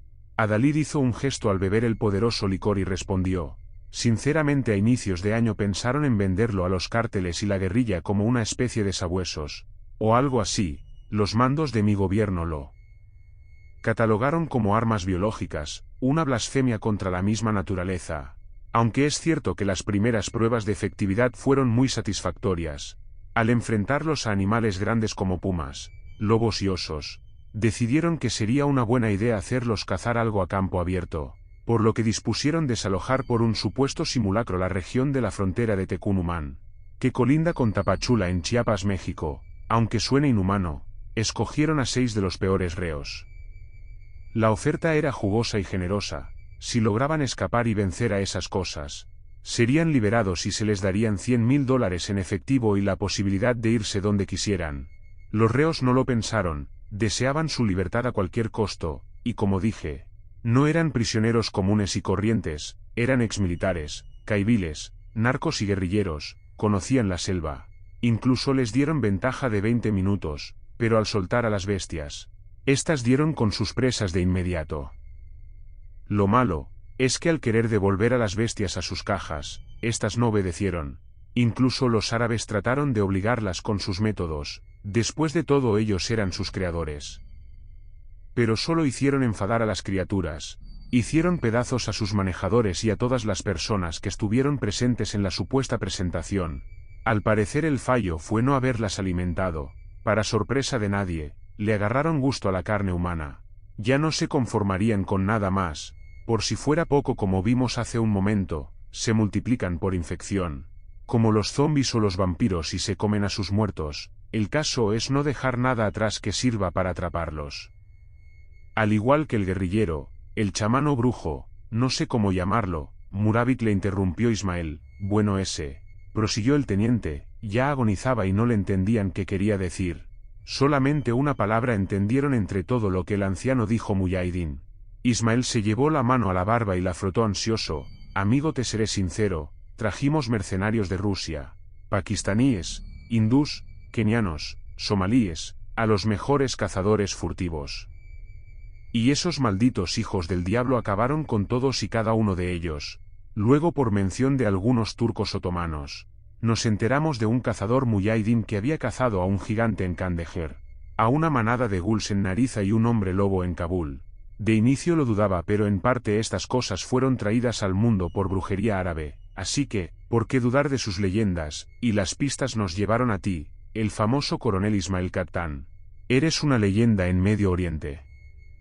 Al nivel de Van Helsing o Indiana Jones, y el resto, mi amigo, ya lo sabes. ¿Crees que estas criaturas sean ghouls o algo similar? Ismael suspiró y dijo que no. Los ghouls no salen del desierto árabe, además de que solamente se alimentan de cuerpos. No cazan a menos que sea necesario, y estos al parecer le agarraron mucho gusto a la cacería. Al nivel de adaptarse a su nuevo entorno, estos son al-ghouls. Son como demonios y están muy familiarizados con la raza humana, y su sangre es infecciosa. Como pueden ver, lo que los hace más peligrosos aún. Estos, a diferencia del ghoul tradicional, comen sus presas frescas. Si las cazan ellos mismos es mejor. El problema es que ahora mismo no sabemos cuántos de ellos hay, y tampoco tenemos idea de dónde puedan ocultarse. Al dar con ellos, la idea es acabar con todos y que no queden ni cenizas de ellos, y con solo 4 hombres. No sé cómo vaya a resultar esto, pero bien sé que es un asunto de seguridad nacional y que no desean la intervención de OTAN o la ONU aquí, así que necesitamos mejor equipo. Por tal razón Adalid se comunica a su base y estos les mandan el equipo requerido para la cacería. Armaduras antimotines sofisticadas, para repeler lo más posible el ataque de esas cosas, y se adentran nuevamente en la profundidad de la jungla. Al llegar la tarde, Ismael saca un pequeño tapete y se dirige a una área apartada. Se arrodilla y comienza a hablar con Alá. Padre misericordioso, he derrochado mis días planeando muchas cosas, y esta no era una de ellas. En este momento te pido que me permitas vivir los próximos instantes con valor, por todo lo que debimos pensar y no pensamos, por todo lo que debimos decir y no dijimos, por todo lo que debimos hacer y no hicimos. Te imploramos, Dios, tu benevolencia en esta hora de tribulación en que nos enfrentamos al diablo. Posteriormente se incorporó y, dando un gran trago a su botella, nos dirigimos en busca de nuestras presas. ¿Cómo sabremos dónde buscar?, dijo el sargento Pérez, y Rivas le contestó de manera irónica, siguiendo el rastro de cadáveres animal, y como una predicción del futuro. A 600 metros de nuestro campamento, encontramos rastros de lo que supusimos fueron personas. Eran restos imposibles de identificar si pertenecieron a hombre, mujer, niño o viejo. Simplemente huesos partidos y carne molida. Nos detuvimos un instante. Ismael comenzó a barnizar las ya puntas de sus balas con una especie de laca. ¿Qué es eso, amigo?, le pregunté, y él me dijo que le llamaban sangre de ángel. Un potente veneno que estaba bendecido para acabar con esas bestias y algunas otras. No los mata, los paraliza el tiempo suficiente para decapitarlos. Los inmortales solo mueren al decapitarlos. Pero estas cosas mueren, sí, pero necesitamos paralizar a todos para saber que efectivamente matamos hasta el último. El veneno es una garantía de que no quedaron heridos ni sobrevivientes. El que coma la carne envenenada morirá también. Es un ganar-ganar para nosotros, Adalid. Rivas pidió silencio. Algo pasaba corriendo abajo en la barranca. Era un grupo de personas que seguidamente iban rumbo a la frontera. A pesar de quererles avisar que era peligroso ese lugar, no pudieron descubrir su posición ante el enemigo. Podía no solo costarles la misión, sino la vida. Con impotencia escucharon que su objetivo entraba en acción metros adelante. Al llegar vieron frente a frente a los monstruos. Tal como Ismael lo pensó y mucho peor de lo que Adalid los había tratado de describir. Su asquerosa piel purulenta destilaba un hedor a muerte insoportable, sus fauces llenas de afilados dientes, y sus extremidades prensiles como los monos les daban un grotesco y aún más asqueroso y repugnante aspecto. Pérez fue el primero en caer. Al errar un par de tiros fue localizado de inmediato por las criaturas que lo desmembraron con una facilidad abrumadora. Adalid y Rivas se replegaron cubriendo a los civiles, mientras Ismael daba su escalofriante y tradicional grito de guerra Allahu Akbar, lanzándose con su yihad, una especie de machete o espada a cortar, mutilar y empalar a cuanto grotesco animal se topaba en su camino. Al despojarse de su casaca pudieron ver el mapa de tatuajes y cicatrices que el muyahidín tenía, muestras de sus culpas, pues al quitar una vida, aunque fuera la de un monstruo, él sabía que era una falta contra la ley de Alá, y cada cicatriz simbolizaba una victoria más. Era señal de que sangró y sobrevivió para contarlo. Los militares miraban absortos al árabe cortar cabezas y romper huesos, pero eran demasiadas las criaturas. Una sola herida era una sentencia de muerte para quien la recibiera, y lógicamente Ismael preferiría morir que sufrir la vergüenza de convertirse en un enemigo de Alá. Finalmente tomó su arma y con una gran precisión comenzó a derribar enemigos. Estos caían al instante, y los que trataban de comerlos caían envenenados también. Varios civiles pidieron ayudar y dispararon a las criaturas bien atrincherados en las gruesas raíces de un árbol, lo que les sirvió de escudo y que las criaturas no les alcanzaran. Al acabar con las bestias, Ismael se aseguró de que todos los cuerpos fueran quemados. Misión cumplida, suspiró el oficial árabe. El sargento Rivas iba a darle la mano cuando un tiro hizo estallar su cabeza. Ismael quedó sorprendido ante la escena. Adalid había asesinado sin piedad a su propio compañero. Los otros no eran civiles, sino miembros del servicio secreto pakistaní, de Rusia y Siria. Luego un golpe en la cabeza le hizo perder el conocimiento. Cuando despertó estaba en un campamento militar, donde más de esas criaturas estaban en jaulas, y Adalid alimentaba a una. Finalmente despertaste, muyahidín, me sorprendí de tu destreza. Valió cada maldito centavo invertido en esta operación. Probaste tanto tu valor como la eficiencia de nuestras armas biológicas. Desafortunadamente te mentí. Las bestias nunca estuvieron fuera de control, el Murabit no había muerto. Era ni más ni menos el líder de la operación y Adalid el segundo al mando. Había traicionado a sus hombres, a su gobierno y a Ismael. ¿Por qué? Simple, mi querido amigo árabe. Cada preciosidad de estas vale al menos 200 millones de dólares, totalmente lista para ser soltada en el campo de batalla, o, ¿por qué no?, en una escuela, un hospital. Mi idea no es solo venderlos, sino que el mundo nos pague para no soltarlos, un ganar-ganar, creo que dijiste. Ismael rió y el teniente le preguntó el motivo. Ismael respondió sabiendo las costumbres de esos monstruos. ¿De verdad crees que podrás controlarlos a placer? Basta con que se sepan libres para desatar el infierno donde quiera que vayan. ¿Cómo sabes eso?, dijo el teniente. Al momento que la bestia a la que alimentaba le arrancaba ferozmente el brazo. Los gritos de Adalid retumbaron por toda la base. El brujo, al intentar detener a la criatura, tropezó permitiendo que ésta le arrancara la cabeza de una certera mordida, mientras comenzaba a azotarse y llamar a sus compañeros con sus aterradores chillidos. Cosa que hizo que todas las bestias cautivas se azotaran contra sus jaulas hasta que de tan brutales golpes, las insignificantes cerraduras reventaron y las bisagras saltaron de sus lugares dejando libres a las bestias.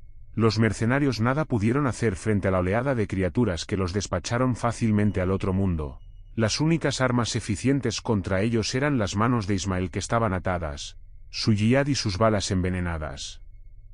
Uno de los miembros de la conspiración tuvo que soltar al cazador palestino, para que los salvara o por lo menos impidiera que esas malditas bestias salieran del complejo hacia la zona poblada. Otros se ofrecieron sinceramente a tratar de ayudar. sus vidas y las de cientos de pobladores estaban en juego ahora. De nada servirían miles de millones de dólares si no estaban vivos para disfrutarlos. Ismael tenía una sola palabra en la cabeza para definir a esos mercenarios: redención, incluso para el terrorista más desalmado existe un límite, y este se había sobrepasado. Una cosa es inmolar a un mártir por su propia voluntad u obligado a hacerlo por una causa buena o mala, racional o absurda, pero condenar al resto de la humanidad a una pandemia mortal no cabía ni siquiera en la mente del dictador más ambicioso y cruel del mundo. Por ello optaron por la redención. Era un suicidio y todos lo sabían y gustosos aceptaron las consecuencias de enmendar su error, además de que tenían al cazador Muyahideen de su parte, de menos por el momento, y el ver al coronel Khattan en acción fue algo que sencillamente les inspiró a entregarlo todo en la batalla. Fue una batalla sin cuartel y sin tregua, fue un duelo a muerte entre rebeldes y monstruos, tanto unos como otros. Amigos y enemigos defendieron la salida de la caverna hasta caerse. Pronto solamente quedaba un agotado Ismael Khattan en pie, maltrecho, dolorido, agotado, sin municiones y casi sin moverse.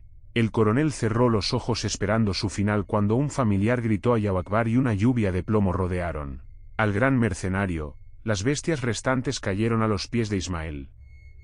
Mientras sorprendido esperaba para ver a sus rescatadores, Assalamu alaikum, le saludó un mayor del Mossad iraní: perdone la tardanza, coronel. Mis hombres lo vieron arribar al aeropuerto, pero no podíamos delatar ni su posición ni la nuestra. Estábamos tras la pista de muchos de estos insurrectos, pero les perdimos la pista.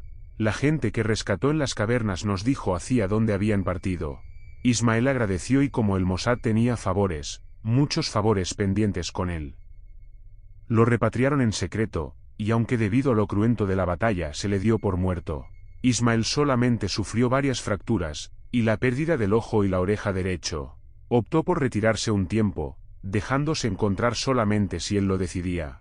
Borró todo rastro de él y simplemente se ocultó en una aldea cerca de Kabul, donde se hace pasar por un simple vendedor de camellos que nadie compra, pero hasta donde llegan desde políticos, médicos, estrellas de cine y del deporte a preguntar por cuánto cuesta un paseo en camello. Si el mercader acepta el paseo y el cliente acepta el precio, el trato se cierra. De lo contrario, el camellero cambia su lugar de residencia y se pierde de la vista nuevamente. El don y la maldición de Ismael le han llevado a ser cada vez más solicitado, pero a la vez le han orillado a desconfiar cada vez más de las personas. Nunca superó el horror que vivió en la selva guatemalteca y que casi le cuesta la vida. Por ello se oculta en las profundidades del desierto. Solamente unos cuantos saben que ese sucio, tuerto y pobre vendedor de camellos es en realidad un feroz Muyahideen, un guerrero santo, un cazador palestino. Gracias por leer mi historia. Entiendo perfectamente la seriedad y el gran dolor que la tragedia provocó en las almas y corazones de todo el querido pueblo mexicano. No es por ello mi intención el minimizar o aprovechar el evento. Sé perfectamente que dicho asunto es extremadamente delicado, doloroso y difícil de olvidar. Solamente quiero que alguien conozca la historia que nos aconteció en el mismo tiempo y a escasos kilómetros del lugar. Pero dentro del mar, como elementos de la SEMAR, se nos prohíbe en cualquier momento el tratar de hacer fama o ganar puntos con la grave situación. Y como seres humanos de buena familia y de educación militar, sabemos la tristeza, la congoja y la desesperación que siguen especialmente con un huracán tan devastador como lo fue Otis.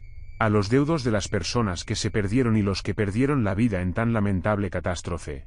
Pero independientemente de la desgracia humanitaria y material que sigue al devastado paso de esos fenómenos, los marinos vemos cosas en el mar que salen de toda proporción lógica durante el paso de esas monstruosas tempestades. El sobrecogimiento y el miedo se adueñan de tus sentidos al mirar las dimensiones del monstruo, especialmente cuando la alerta de huracán inminente tocando tierra te agarra en alta mar y te piden volver a puerto. Debido a que el ciclón arribó antes de lo previsto y con más fuerza de lo que realmente se esperaba, a bordo de una patrulla oceánica de largo alcance o ARM, la situación es de lo más estremecedor que se puedan imaginar. Monitoreábamos cualquier actividad en mar abierto referente al arribo del vendaval. Obviamente que recibimos las indicaciones de mando en tierra, manteniendo el contacto constante a modo de coordinar las operaciones pertinentes. Aunque es personal de tierra quien realmente acude al momento de que haya que estar presentes para ayudar. Aunque nuestra labor casi siempre es custodiando las aguas nacionales en busca de narcos o piratas, el caso esta vez en particular, nos tocó la mala fortuna de estar justamente dentro del rango de intrusión del meteoro. Prácticamente el huracán nos pasó encima, sin más alternativas. No pudimos sino resistir la embestida de la borrasca. Anclamos para pasar lo peor hasta recibir el llamado de poder arribar a puerto. Les cuento que esta no es la primera y espero que no sea la última vez que nos toca pasar por una situación similar. En mar abierto hemos vivido y sobrevivido muy malos climas antes. Ya hemos estado dentro del mar durante varios pasos de ciclones y uno que otro huracán. Nos han tocado monstruosas tormentas eléctricas e incluso nos ha chocado de frente una que otra tromba marina. También hemos visto lo que estas catástrofes dejan a su paso, si vivirlos es duro para nosotros. Nosotros en especial al arribar al lugar de un naufragio, se nos parte el corazón al ver a padres de familia, hijos e incluso familias que jamás volverán a casa. A bordo del Arm estás un poco más a salvo que en otro tipo de embarcación. La embarcación está diseñada para soportar esas cosas y algunas más.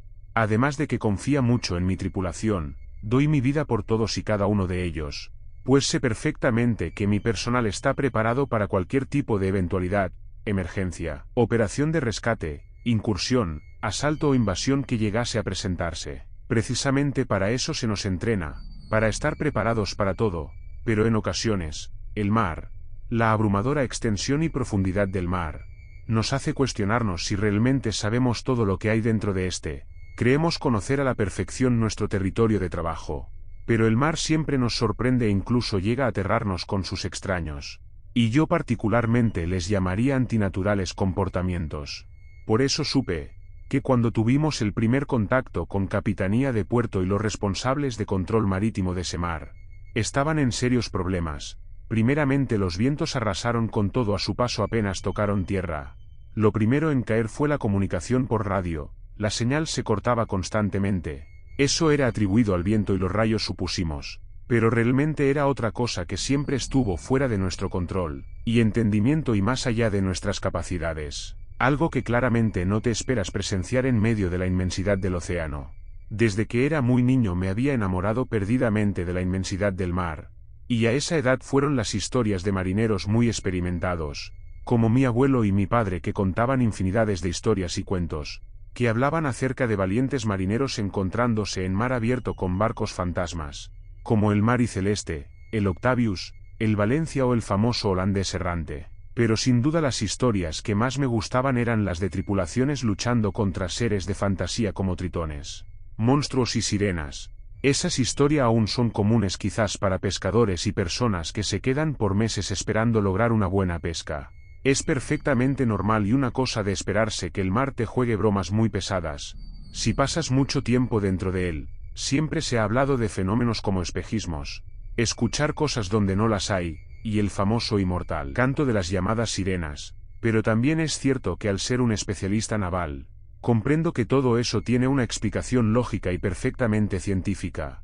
Esos padecimientos se deben a una enfermedad propia de los marinos que se llama padecimiento o mal del equilibrio, donde literalmente actúas como si estuvieras totalmente ebrio sin estarlo, como el afamado capitán Jack Sparrow de Piratas del Caribe se comporta, moviéndose de manera errática y como si estuviera borracho aunque no haya bebido. Eso se debe a la prolongada estadía en el mar, la insolación y el constante movimiento de la nave siendo abrazada por la marea y el oleaje.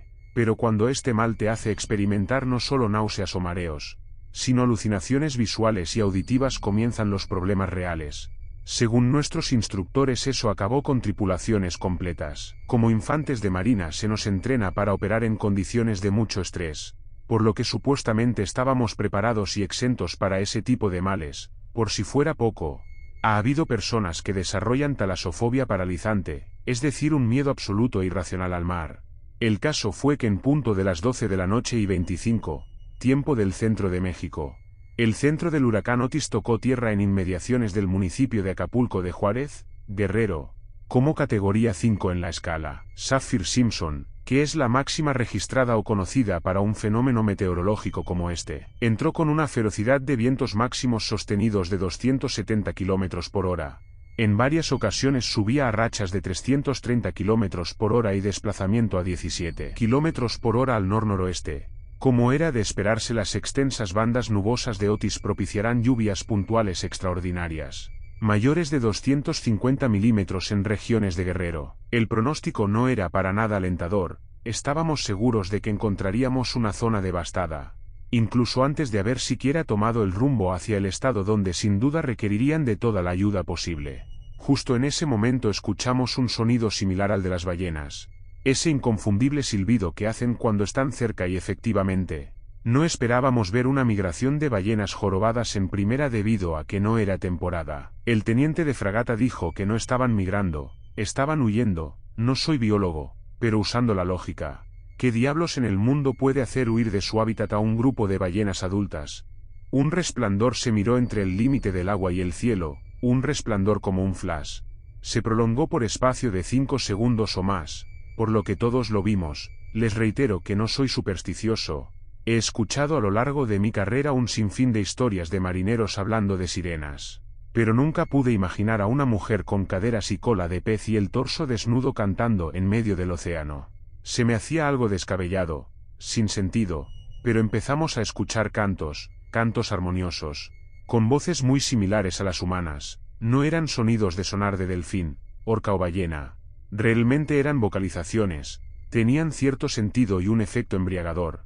Los potentes vientos de la tormenta mecían el barco fuertemente. Cualquier descuido o pérdida de equilibrio haría que perdiéramos a alguien, y en medio de semejante borrasca, era un hecho que el nadador o buzo más experimentado se ahogaría. Uno de los marinos más jóvenes estaba embelesado con el canto, y se estaba acercando peligrosamente a la barandilla. ¡Ey, marino! Firmes. Les está hablando su oficial superior. Peor, el chico estaba ido. Lo único que se me ocurrió fue descargar una ráfaga contra el agua en la dirección donde el muchacho miraba. Extrañamente los cantos callaron, y el chico reaccionó, saludando apenado a la orden. Disculpe, mi teniente, tranquilo, eso ya pasó. Ahora todos, pongan atención.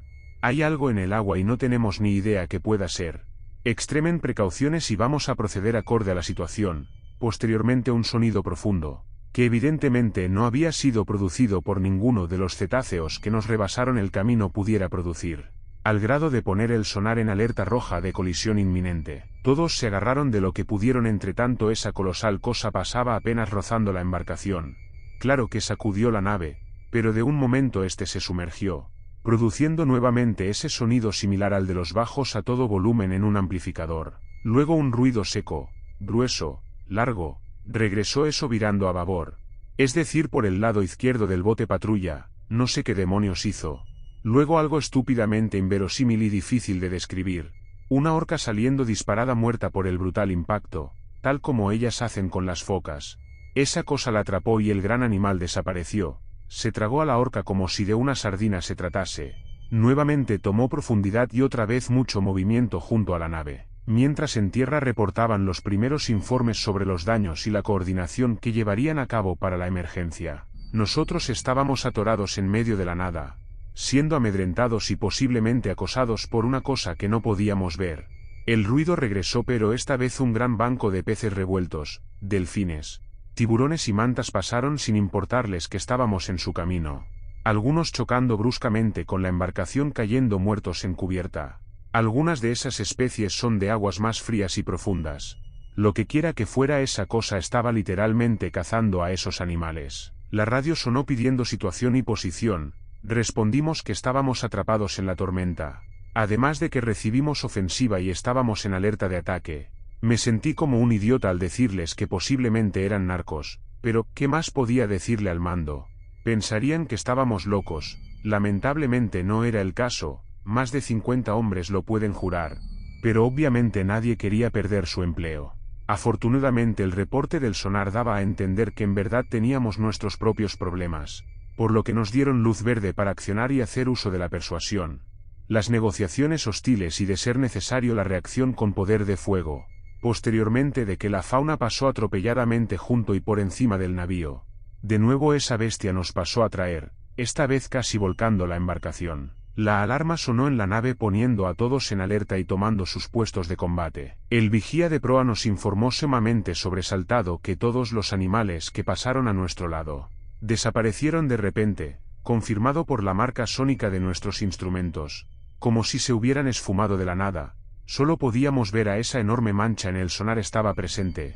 Jefe, ¿qué demonios es esa cosa? No teníamos idea. La radio estaba copada de llamadas pidiendo apoyo para el puerto. Incluso otra nave se ofreció a apoyarnos, pero le dimos negativa que se hicieran cargo de los compatriotas en tierra. No teníamos alternativa.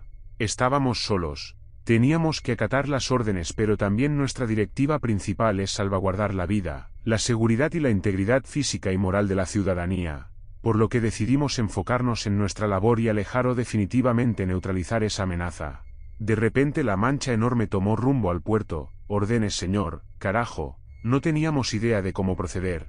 Lo único que se me ocurría era tratar de ahuyentar a esa cosa de la cercanía de la población. De por sí todos tendrían muchos problemas tratando de ayudar a los turistas y pobladores como para encima preocuparse de no sé qué diablos o cómo definir a esa bestia. Señor, órdenes. Finalmente tomé la decisión de sacarla a mar abierto viva o muerta, en persecución marinos.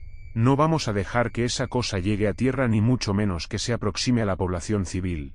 Alguien sugirió pedir apoyo, pero los compañeros tenían cosas mucho más importantes en que pensar en esos momentos, como en rescatar gente o prepararse para el inminente recuento de daños y el plan Marina, negativo marinos.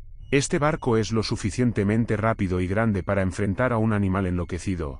Además tenemos a bordo suficiente artillería como para cocinarlo si se pone hostil o mandárselo al diablo directamente si se niega a cooperar. El primer gran error que cometí, quizás fue el confiar ciegamente en la tecnología bélica con la que contaba en ese momento. No entiendo mucho de seres vivos como bien les dije, solo sé que a mí se me adiestró para contemplar, evaluar y considerar el daño balístico en objetivos metálicos, o de materiales usados en embarcaciones y aeronaves durante una incursión militar. Estaba entrenado para el combate en cielo, mar y tierra, para enfrentarme a personas con iguales, menores o mayores, preparación, entrenamiento e incluso mejor equipo y armamento que nosotros. Estábamos preparados para enfrentar cualquier cosa, pero nunca nos prepararon para defendernos de un ser o entidad viviente, y menos en cómo accionar o reaccionar en caso de que nuestras vidas corrieran peligro.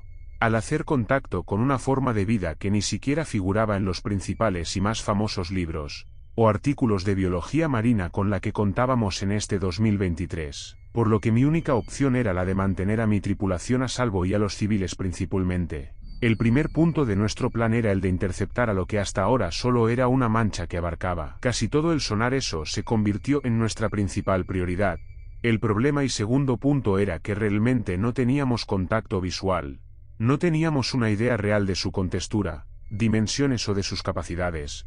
Solamente una ligera especulación debido a la masa, pero nada que nos definiera que estábamos enfrentando realmente. Nos guiamos a la antigua, a base de instrumentos.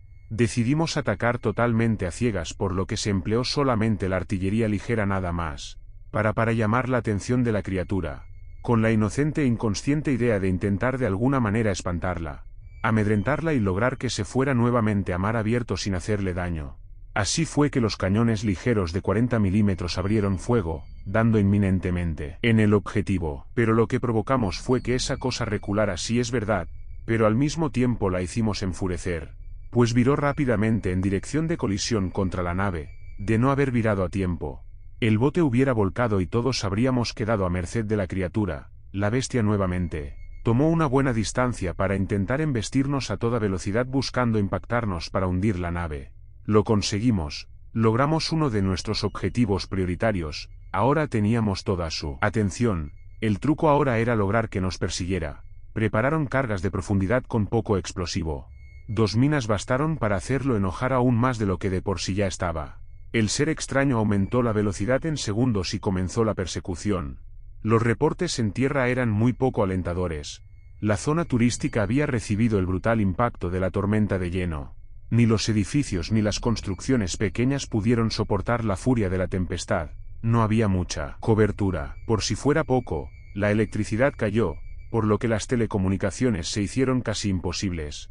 Cayeron torres de radio, telefonía, todo se sumió en las tinieblas y el miedo.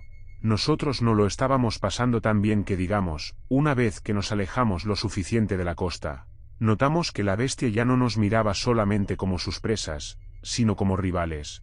Un digno rival para contender, pues al detenerse un momento, dos enormes platos color dorado se posaron como faros de niebla, directamente sobre nosotros. Me imagino que esa cosa pensaba qué clase de pez de metal se atrevía a desafiarlo y sobre todo a agredirlo, siendo que él solamente se estaba alimentando. Luego nuevamente se sumergió y emprendió la carrera para dar de lleno contra la nave. Señor, esa cosa nos está alcanzando, necesitamos apoyo. ¿Y qué les vamos a decir, marino? ¿Que un monstruo marino nos persigue, o que lo hicimos enojar para alejarlo de la costa? Negativo. Seguiremos la ruta y trayectoria para llevarnos esa cosa hasta donde no pueda causar daños. Muévanse, niñas, preparen la artillería pesada. Quiero cargado, listo y funcionando todo lo que tengamos a bordo de esta lata de sardinas. Y cuando digo todo lo que tengamos a bordo, me refiero a todo, y si las municiones se nos acaban, usaremos como arma las provisiones. Y si estas también se acaban, todos y cada uno usaremos las bayonetas de nuestros fusiles, los cuchillos de la cocina, tenedores, ollas, escobas y trapeadores. No me importa como marineros de agua dulce, pero esa maldita cosa no debe llegar a tierra de ninguna forma. ¿Les quedó claro, señoritas? Señor. Sí, señor. Al dar esa orden todos nos motivamos, pero de alguna manera entendimos que podíamos perder. Y eso era exactamente lo que no debíamos permitirnos. No entiendo ni alcanzo a comprender lo que era realmente ese animal, bestia o cosa. Lo único que puedo comprender claramente es que le tiramos con todo el poder de fuego con el que disponíamos en ese momento. Le disparamos todo cuanto teníamos. Sin embargo, la maldita cosa se detuvo un momento frente a la embarcación, mirándonos de nuevo fijamente, solo que ahora los grandes platos dorados tomaron un tono rojizo, hasta que se hizo anaranjado. Estaba realmente furioso. Eso era buena señal desde mi punto de vista. Si estaba molesto, significaba que le habíamos herido, que pudimos hacerle daño. Pensamos que todo estaba saliendo acorde al plan. Si lográbamos que se fuera, no habría más daños que los de nuestra embarcación, y quizás al ser un animal y haber recibido tanto daño, se alejaría. Pero las cosas se me salieron de las manos. Dos embarcaciones extranjeras. Supuse erróneamente que se trataba solamente de pescadores. Los capitanes u oficiales pedían instrucciones al puerto que evidentemente no iban a recibir. Tratamos de hacer que se alejaran, intentamos radiar, enviarles señales a modo que se alejaran. Pero al parecer el pánico no les permitía razonar con claridad. Quizás la criatura entendió nuestra intención y miró la oportunidad de conseguir presas más fáciles en las dos embarcaciones civiles, por lo que se sumergió e inmediatamente se dirigió directo hacia el primero. No le fue difícil hundirlo. El segundo era un bote más grande, pero no estaba en condiciones de escapar a toda vela. Tratamos de interponernos entre la criatura y el bote. Logramos asestarle un puntillazo en la frente al animal, logrando finalmente hacerle un daño considerable, lo que hizo que retrocediera finalmente. Había pérdidas en tierra también. Lamentablemente los tripulantes de esa embarcación no entendieron que estaban en peligro. Al ser extranjeros supongo que no tenían la obligación de entender lo que intentábamos decirles. Simplemente al ver una embarcación oficial pensaron que los guiaríamos o apoyaríamos directamente. Cuando las otras tres naves se aproximaron, la impotencia me hizo caer de rodillas. No podíamos ayudarlos. No a todos. Esa cosa se dirigió hacia ellos causando el naufragio de las cuatro naves. Alejándose por un largo rato, buscamos por todas partes, pero no pudimos hallar sobrevivientes. La casi nula visibilidad causada por los fuertes vientos y la bruma que nos rodeaba, sumada al implacable oleaje, nos imposibilitaban escuchar o ver claramente, pero lamentablemente no había nadie, ni siquiera sus cuerpos. Estábamos moralmente devastados. Lo único que sí era claro era que esa cosa no podía ser vencida en el agua. El plan era llevarlo a donde lo pudiéramos inmovilizar. La gravedad haría el resto. Solo debíamos lograr que saliera un poco del agua y encallara. Nuestro último recurso fue usar parte del combustible para prenderle fuego. Un tonel fue suficiente para improvisar una bomba incendiaria lo bastante efectiva para nuestro cometido. Cuando la gran lata cayó sobre la criatura, disparamos para agujerarla y una bengala para encenderla. El fuego se le prendió al rostro de una manera aterradora. La cosa se agitaba, se sumergía y giraba sobre sí misma por el abrasivo e insoportable dolor. Pero afortunadamente nuestro plan funcionó. Esa cosa quedó gravemente lesionada, inutilizándola un poco y dejándola casi a ciegas, pero evidentemente más enfurecida. Emprendimos la huida tratando de meterla a una zona de arrecifes o aguas más bajas. No teníamos muchas opciones. Debíamos chocar la nave, encallar de igual manera con ella. Comencé a pensar en casa, en que dejaría atrás todo para evitar un mal mayor. La esperanza murió cuando el agua helada tocó mis pies. El grupo de hombres a mi cargo denotaban el mismo dolor. Querida mía, amor mío, pensé, acepto que siempre te prometí volver. Miro las caras de mis valientes suplicando otra oportunidad. Tomé la decisión y nos dirigimos en velocidad de colisión contra la bestia. Logramos apuntillarla nuevamente. Esta vez bajo la inmensidad de su mentón. Eso la sangró definitivamente, era sangre. Mientras en el epicentro del desastre los pronósticos eran realmente desoladores. Las aguas del mar arrastraron varias embarcaciones. Un total de 29 embarcaciones arrojaban los informes preliminares. Algunos tripulantes y capitanes se hundieron con sus barcos. No quería ni siquiera imaginarme si no impedíamos que esta cosa se acercara a la costa lo que sería capaz de hacer. Pero le hacíamos tanto daño como lo haría un gorrión contra un tiburón blanco. Apenas si lo lográbamos herir un poco. Este soltaba coletazos tan poderosos que alborotaban aún más el poder de las olas. Cargamos contra la bestia nuevamente y finalmente esta chocó con algo en el lecho. No podía moverse y luchaba por zafarse de lo que supongo eran los afilados arrecifes. Era nuestra gran oportunidad para rematar a esa criatura de una vez por todas, verla indefensa e impotente. Incapaz de defenderse por un momento casi me movió a sentir piedad. Por ello lo más humano que podía hacer era acabar de un solo golpe con su miseria. Ordené tomar una distancia lo suficiente como para atravesarle la cabeza. A modo de que quizás muchos de nosotros resultaríamos gravemente heridos pero acabaríamos definitivamente con la amenaza. Al estar en posición aceleramos a toda máquina contra la criatura, pero algo nos hizo detenernos de súbito. El cielo se abrió un instante, y el mismo resplandor que notamos al inicio de que la tormenta hizo contacto en tierra, se dejó mirar bajando precisamente de la gruesa capa nubosa. El resplandor de la misma manera que la primera vez era cegador al grado de que pensamos que había sido a nosotros a quienes había alcanzado. Los gritos de sorpresa y pánico me hacían pensar que así era, pero de igual forma que la primera vez. El resplandor solo duró algunos segundos, y repentinamente la gran masa de aquel ser había desaparecido. Junto con ella, la tormenta comenzó a aminorar su ferocidad. Los reportes eran realmente alarmantes. Aunque se decía oficialmente que las cifras oscilaban entre 45 fallecidos y 47 desaparecidos en Guerrero por causa del huracán, la gente sabía perfectamente que eso no era verdad. Simplemente de 800 embarcaciones que estaban en puerto únicamente 3 quedaron a flote. Se perdió una tripulación de 29 personas que trabajaban en un yate privado. Sin contar la magnitud de la devastación, todo fue un caos. Recibimos la reprimenda por parte del mando debido al mal estado de la nave, además de la inexplicable pérdida de las municiones y provisiones.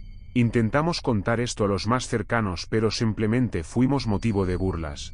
Tal como los viejos pescadores han padecido, se nos tachó de locos, a tal grado que tratamos de minimizar nuestra experiencia. Realmente no es posible ni una cosa ni la otra.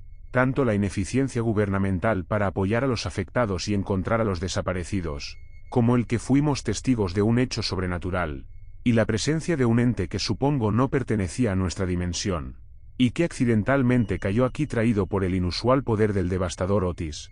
No puedo pensar en ninguna explicación lógica, espero sepan disculparme.